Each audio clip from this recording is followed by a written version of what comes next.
Alright, so we are back, and today's video will be on the recent updates which we have seen in the World Cup, T20 World Cup. So before starting, I just want a simple suggestion that I am making the videos in English. If you want the videos to be in Hindi, I can make videos in Hindi as well. So do drop your suggestions in the comment box. So finally, let's start the video.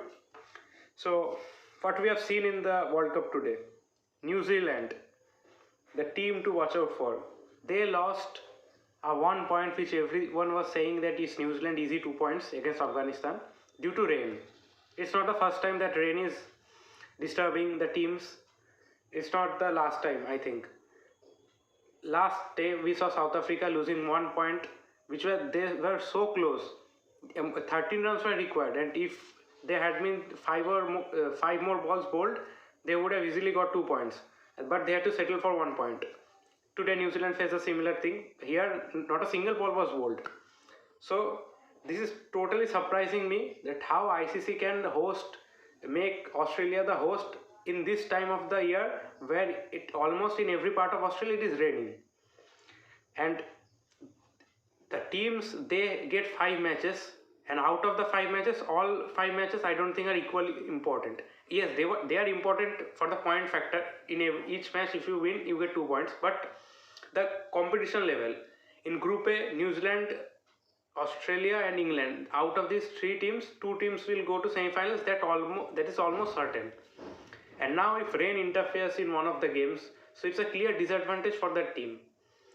So now that New Zealand has to settle for 1 point, so it's an opening for Australia, I think. Last night they beat Sri Lanka in a dominating factor. The way Stoinis batted, I think it was unbelievable. That boosted their net run rate as well, which was very low, -4 point something it was. Yesterday it became -1 point something. So it had recovered a lot, and so now it's clear for Australia. Now the big match is on Friday against England at Melbourne. Australia versus England. So that will be a deciding match for this Group A. Now talking about England, how can we forget what they did today, or how they did it today? Because today the huge upset. Ireland had beat England. Oh my God! Means I can't imagine Ireland beating England, who we are calling the favorites, the brand of cricket that England is known for. So I don't know where that brand is gone. So today we saw Ireland batted first. They started good. In the later half of the game, Livingston and Curran pulled back the things for England in a it was very crucial, unless the target would have been 180 or even more. But they restricted Ireland to 160, which I thought was a decent score. They had something to fight with, and it was also a rain curtail match. Rain was interfering here and there.